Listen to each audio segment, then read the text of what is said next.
Students, आज हम पढ़ेंगे फोर्थ सेमेस्टर इलेक्ट्रॉनिक्स ब्रांच की टॉपिक डिजिटल इलेक्ट्रॉनिक्स की सेकेंड यूनिट की टॉपिक है। टॉपिक का नाम है Boolean algebra and its fundamental of Boolean algebra.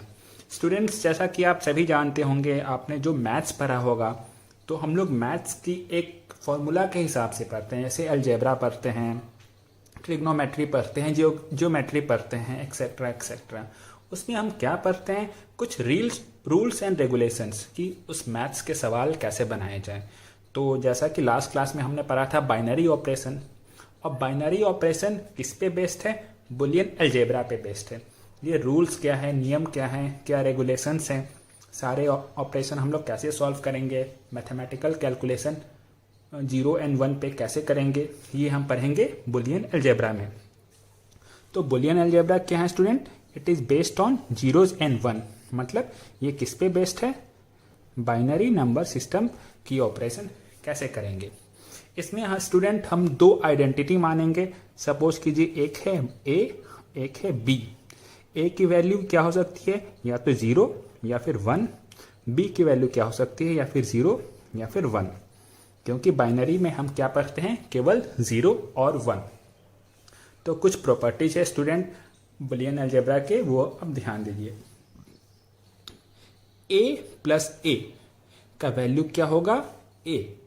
ये जैसे कि अगर ये नॉर्मल अलजेब्रा होती तो a प्लस ए क्या हो जाता है स्टूडेंट? a प्लस ए हो जाता 2a। लेकिन ये नॉर्मल अलजेब्रा नहीं है, ये बुलियन अलजेब्रा है। अब इसका मीनिंग समझिए student. a plus A equal to a का मतलब क्या हुआ? सपोज कीजिए हम a को कोई वैल्यू असाइन करते हैं। सपोज कीजिए a को वैल्यू हमने असाइन किया 1, तो यहाँ पे क्या होगी? 1 प्लस 1। 1 मतलब नॉट 0। 1 का मतलब क्या होता है स्टूडेंट? नॉट 0। नॉट 0 मतलब something is present there. Something is present there plus something is present there, इसका मतलब क्या होता है? Something is present there. तो 1 प्लस 1 क्या हो जाता है? 1। अब हम लोग चेक करेंगे 0 प्लस 0 पे। 0 मतलब एब्सेंट, कोई भी चीज वहां पे एब्सेंट है। एब्सेंट प्लस एब्सेंट क्या हो जाएगा? एब्सेंट। मतलब a प्लस ए हमें क्या मिलता है स्टूडेंट? a प्लस ए हमें मिलता है a। Okay, a plus A equal to a। Second property है a इंटू ए। a का वैल्यू अगर 0 होगा तो क्या हो जाएगी? 0 इंटू 0 इक्वल टू 0। और अगर a का वैल्यू 1 होगा तो क्या होगा? 1 इंटू 1 इक्वल टू 1। इन दो प्रॉपर्टीज को हम लोग बोलते हैं, इन दो लॉज को हम लोग बोलते हैं आइडेम्पोटेंट लॉ। ये कौन सी लॉ है स्टूडेंट? Idempotent law. आप ऑब्जेक्टिव क्वेश्चंस के लिए इसका नाम भी याद रखिएगा। इन दो को लॉज को क्या बोलते हैं? Idempotent law. सेकेंड प्रॉपर्टी पे आइए। 1 प्लस ए का वैल्यू क्या होता है? 1। जैसे सपोज कीजिए a का वैल्यू है फर्स्ट केस में 0, तो 1 प्लस 0 क्या हो गई? 1 हो गई। ओके, आप सपोज कीजिए a का वैल्यू है 1, a का वैल्यू है 1, तो 1 प्लस 1 क्या हो गई स्टूडेंट? 1 प्लस 1 भी 1 हो गई। Okay, 1 plus something equal to 1 and 0 plus something equal to that something. Okay, so 0 plus a equal to a। Next property है absorption law. a plus A b is equal to a। अब यहां पे हम check करेंगे a plus A b is equal to a कैसे होती है। a plus A B, यहां से आप क्या ले सकते हैं स्टूडेंट? a कॉमन ले लिया हमने, ये क्या बची? 1 plus B. Okay, 1 plus B. और 1 प्लस समथिंग क्या होता है स्टूडेंट? 1 प्लस समथिंग होता है 1। ओके, तो a इंटू 1 क्या हो गई? a इंटू 1 हो गई स्टूडेंट a। ऐसे हमें बना क्या पता चला? a plus A B equal to a। अगली प्रॉपर्टी है a into A plus B is equal to a। इसकी प्रूफ इसी की तरह है, आप लोग इजिली कर लोगे। ठीक, अब हम पढ़ेंगे बार स्टूडेंट, समथिंग पढ़ेंगे बार। बार का मतलब क्या होता है? जैसे बार को हम लोग रिप्रेजेंट करते हैं a बार। इसे हम लोग क्या पढ़ेंगे? a बार। इसे क्या पढ़ेंगे? b बार। बार का मतलब है स्टूडेंट उसकी अपोजिट। जैसे सपोज कीजिए ए की वैल्यू क्या है 1, तो ए बार की वैल्यू क्या होगी 0, या फिर ए की वैल्यू है 0 तो ए बार की वैल्यू क्या होगी 1। आपको ऐसे याद रखना है। ओके स्टूडेंट, ए बार मतलब उसका अपोजिट, 1 की अपोजिट 0, 0 की अपोजिट 1। अब नेक्स्ट प्रॉपर्टी इसी पे बेस्ड है, a plus A bar, a plus A bar equal to क्या होती है 1।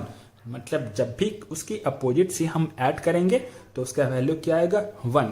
जैसे एग्जांपल देखिए, सपोज कीजिए ए की वैल्यू है 0, अब हम करेंगे ए प्लस ए बार।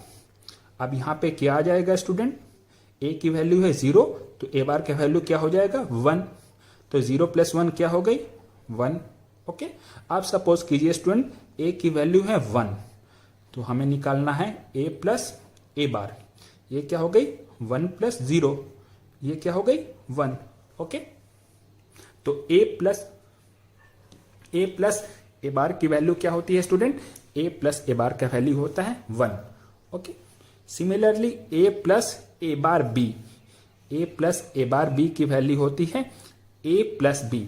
इसकी डेरिवेशन आप लोग खुद ट्राई कीजिए, कमेंट बॉक्स में आप कमेंट कीजिए कि ये ए प्लस ए बार बी की वैल्यू ए प्लस बी कैसे आई। ओके, नेक्स्ट प्रॉपर्टी है a into a bar plus B, A into a bar plus B. इसे सॉल्व कीजिए, ए into a bar plus A into B, ये क्या हो जाएगी स्टूडेंट, ए इंटू ए बार क्या होगी 0 होगी।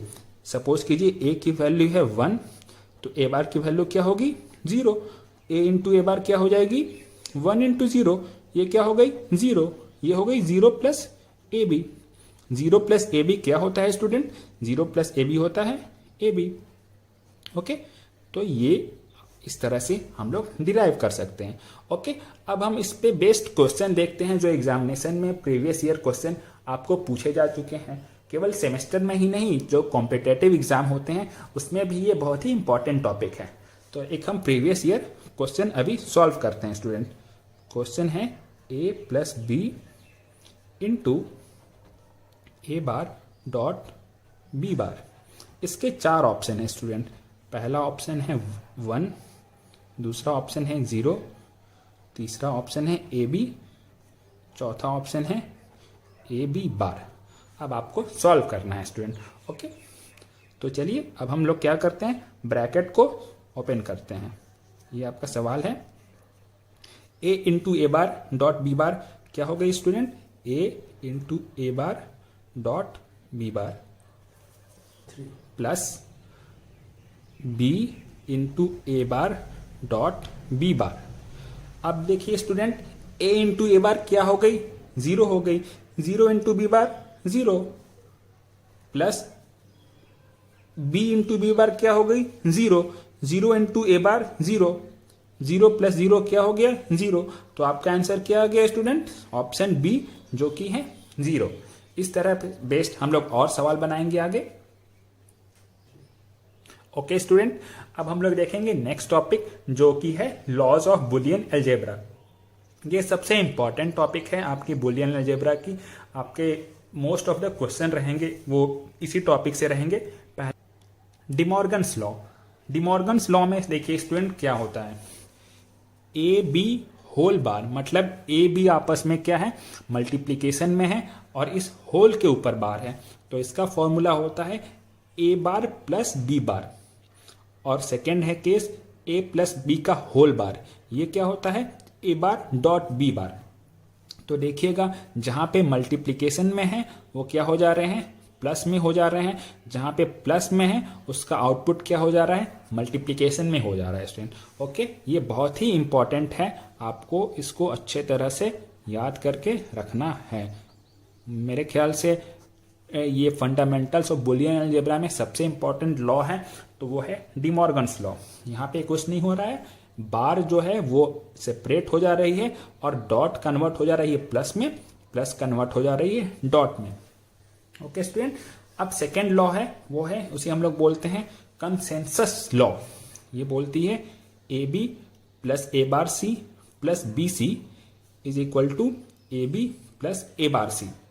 इसका मतलब अब देखिए, अगर 3 टर्म हैं, ओके, ए बी सी, यहाँ पे क्या है स्टूडेंट, 3 टर्म हैं और किसी एक पे बार है, किसी एक टर्म में किसी में बार है, तो इसका जो फाइनल आंसर होता है वो क्या होता है, वो बार वाला टर्म प्लस जो बार वाले टर्म से अलग टर्म है, मतलब बी, और फर्स्ट टर्म के साथ मल्टीप्लीकेशन होता है, इस तरह से।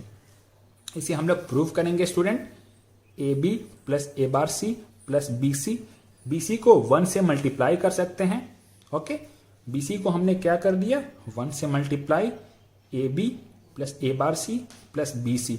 अब 1 को हमने क्या लिखा है स्टूडेंट, ए प्लस ए बार, हम ए प्लस ए बार लिख सकते हैं, जैसा कि अभी कुछ दिन पहले मैंने बताया। अब क्या किया हमने स्टूडेंट, ब्रैकेट को ओपन कर दिया, A B plus A bar C plus A B C plus A bar B C, okay. अब फर्स्ट और थर्ड टर्म में हमने कॉमन ले लिया ए बी कॉमन ले लिया, यहां पे क्या बचा, 1 प्लस सी। सेकेंड और फोर्थ टर्म में हमने कॉमन लिया ए बार सी, हमारे पास क्या बचा, 1 प्लस बी। 1 प्लस सी क्या होता है स्टूडेंट, 1, ए बी इंटू 1 हो गई A B, A bar C into 1 हो गई ए बार सी। ओके स्टूडेंट्स, आपको कोई डाउट हो तो आप कमेंट सेक्शन में जाके कमेंट कर सकते हैं। Thank you.